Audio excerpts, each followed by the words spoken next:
নমস্কার দাদা। নমস্কার নমস্কার। আমি হাউ থেকে নয়নিকা কথা বলছিলাম। হ্যাঁ বলুন। আপনারা সম্প্রতি একটি অভিযোগ তুলেছেন যে উত্তরপাড়ার বিজেপি প্রার্থী দীপাঞ্জন চক্রবর্তী তিনি যে হুম। পরিচিতিটা ব্যবহার করেন নিজেকে পরিচয় দেওয়ার জন্য প্রাক্তন এনএসজি কমান্ডো এবং রয়ের প্রাক্তন আধিকারিক বলে দাবি করেন তিনি, সেটি সম্পূর্ণভাবে ভুয়ো। সেই বিষয়ে আপনাদের কি অভিযোগ যদি আমাদেরকে একটু স্পষ্ট করে বলেন। দেখুন, সর্বোপরি উনি একজন এনএসজি কমান্ডো ছিল, ঠিক আছে, কিন্তু এনএসজি কমান্ডো তো ছিল, সেটা আমরা অস্বীকার করছি না। তার তো একটা তথ্য থাকবে, তথ্য প্রমাণ তো থাকবে। দেখুন, আমি যেহেতু এক্স কমান্ডো লিখি, তারও একটা তথ্য আছে। তথ্যটা কি, আমি 9 এপ্রিল 2014-তে ইনসিডেন্ট হওয়ার পরে আমার পায়ে ইনজুরি হয় এবং বোম ব্লাস্ট ইনজুরিতে আমি মানে আহত হই। যে ওখানে 3 জন জওয়ান মারা যায় এবং 5 জন ইনজুরি হয়, এবং তার ইনকোয়ারি বেসিস আমাকে যে সিস্টেমের বাইরে করে দেয়, সেটা ইয়ে করেছে। আবার অ্যাকচুয়ালি বলতে গেলে দীপাঞ্জন বাবু যেটা বলছে, উনি ডাইরেক্ট যে আমি এনএসজি কমান্ডোতে 11 বছর ছিলাম, 13 বছর ছিলাম, 16 বছর ছিলাম। কোনো একটা ডিপার্টমেন্ট থেকে, আর্মি থেকে হোক, চাই আইটিবিপি, এসএসবি, প্যারামিলিটারি থেকে হোক, যদি যারা এনএসজিতে যায় তাদের 3 থেকে 5 বছর তাদের মেয়াদ থাকে, ডেপুটেশন। ওরা কিন্তু ডিপার্টমেন্ট নয়, ওটা ডেপুটেশনে যায়। তো ডেপুটেশনে আসার পরে সে আবার ফিরে চলে আসে, কিন্তু সে কোনো সময় বলছে 11 বছর, কোনো সময় বলছে 17 বছর, কোনো সময় বলছে যে এই যে মিথ্যাচার কথাগুলো, এগুলো আমরা তার পক্ষে নয়। সে ভোটে দাঁড়িয়েছে কোনো একটা রাজনীতির দলের মানে হয়ে ভোটে দাঁড়িয়েছে, কিন্তু তার রাজনীতির ইয়ের জন্য, মানে সাধ্যের জন্য সে নিজেকে বিক্রি করছে, ঠিক আছে, কিন্তু কমসে কম এনএসজি এবং রর মতো ডিপার্টমেন্টকে যাতে বিক্রি না করে, সেটা ওনাকে আমি অনুরোধ করছি। তার সঙ্গে সঙ্গে একটা কথা বলি, যারা রতে থাকে, ধরুন আমি রতে চলে গেলাম, রতে যাওয়ার পরে আমার প্রতিবেশী কি, আমার ফ্যামিলি, আমার যে ফ্যামিলি, সেও পর্যন্ত জানতে পারে সেই রতে ছিল কিনা। সেটার কাছে বাইরে পাবলিকের সামনে যেভাবে বলছে, এটার আমি তীব্র প্রতিবাদ এবং নিন্দা জানাচ্ছি। কারণ কি, সব করুন, কিন্তু একটা জিনিস আমি জানি, সেনাকে নিয়ে, কমান্ডোকে নিয়ে এবং এনএসজি রর মতো এজেন্সিকে নিয়ে, ডেপুটেশনকে নিয়ে আপনি এইভাবে কথা বলতে পারেন না। কারণ উনি যে কথাগুলো বলছে পুরো ভিত্তিহীন কথাবার্তা। এবং এর আগে দেখলেন একটা দেশ সে পড়তে পারে, তার অধিকার আছে, কিন্তু সে যদি এনএসজিতে থেকে থাকে তাহলে তার অধিকার আছে, সে এনএসজি ড্রেস পড়বে, কিন্তু তার মনোগ্রাম এবং লোগো লাগাতে পাবে না।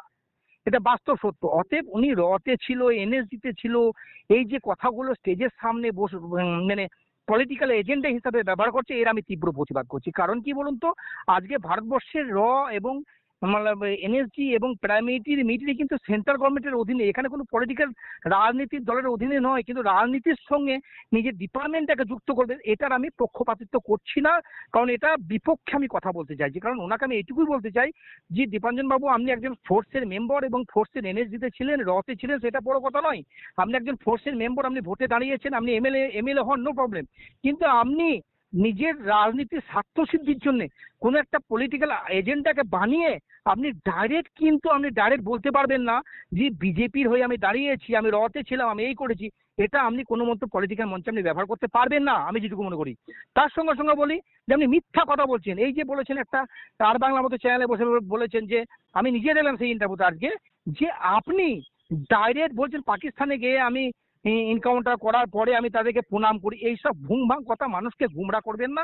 যেটা সত্য বলুন, সত্যের একদিন সত্যটা সামনে চলে আসবে।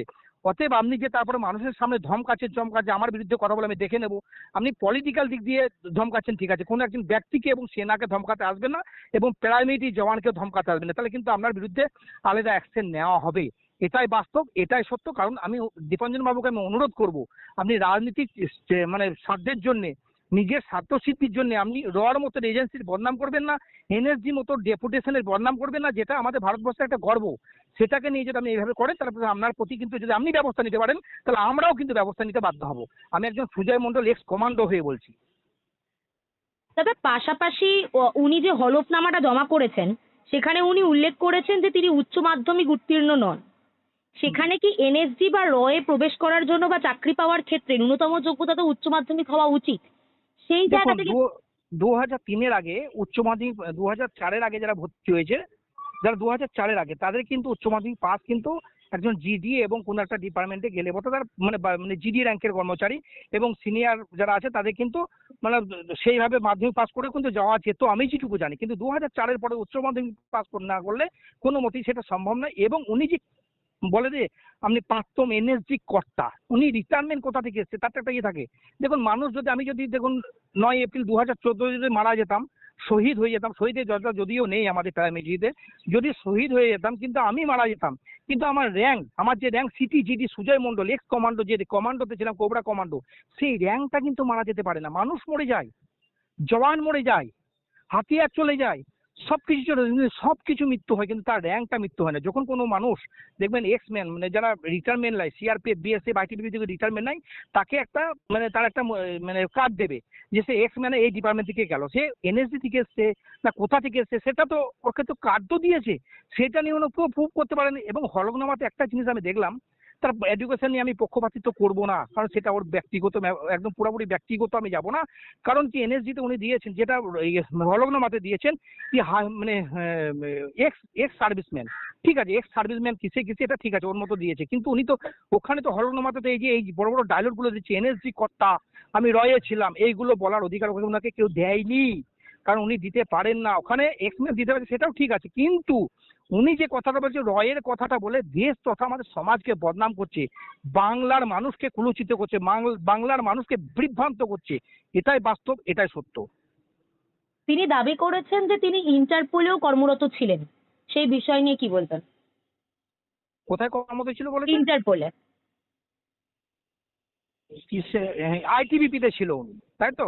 উনি দাবি একেবারে। করেছেন আইটিবিপি ছিল, হ্যাঁ ঠিক আছে, আর আইটিবিপির মধ্যে আছে আপনার প্রাইমারি জওয়ান, মানে প্রাইমারির মধ্যে আছে, এবার আইটিবিপি তে ছিলেন দাবি করেছে, আইটিবিপি থেকে সে এনএসজি তে গিয়েছে, ঠিক আছে, কিন্তু তার তো একটা তথ্য থাকবে, তার তো যেমন আমার ফোর্স নাম্বার দেখুন, আমি যখন 075100934 আমার ফোর্স নাম্বার আছে, সেরকম একটা তো নাম্বার থাকবে ওর প্যারামিলিটারিতে। উনি প্যারামিলিটারি জওয়ান, আর বড় বড় কথা বলে, রয়ের কথা বলে, আর একদম আর্মি থেকে ব্রিগেডিয়ারের মতো কথা বলে, কোন র্যাঙ্কে ছিল সেটাকে ওরা দিতে বলুন, সেই তথ্যটা কোথায়?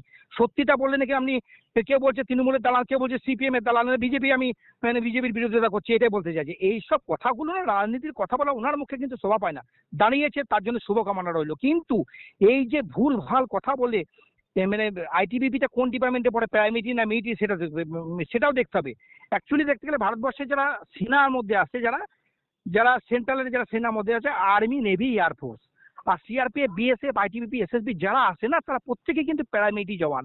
তাদের শহীদের দরজানে তাদেরকে সিভিল সিভিল হিসাবে, মানে সিভিল বিল হিসাবে পাস করানো হয়। এইগুলো উনি জানে না, তথ্যভিত্তিক কথা বলে। এর আমি দীপাঞ্জন বাবুকে বলবো, আপনি সত্যি কথাটা বলুন, মানুষের সামনে তুলে ধরুন, তাতে আপনার গ্রহণযোগ্যতা বাংলার মানুষের কাছে বাড়বে।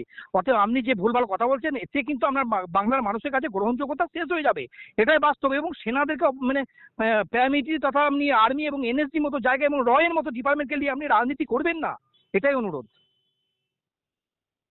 আপনারা কি এই বিষয়গুলির উপর ভিত্তি করে দীপাঞ্জন বাবুর বিরুদ্ধে কোনো আইনি পদক্ষেপ করবেন?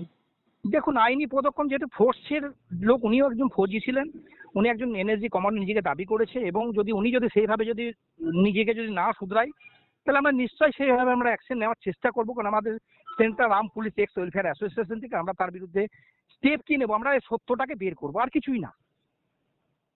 সম্প্রতি তার বিরুদ্ধে একজন তরুণীকে অশ্লীল বিভিন্ন মেসেজ পাঠানোর অভিযোগ উঠেছে, এই বিষয়টাকে কিভাবে দেখছেন?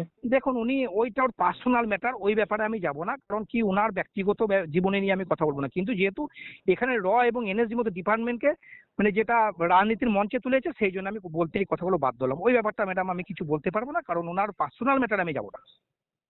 ধন্যবাদ, ধন্যবাদ। ওকে, নমস্কার নমস্কার।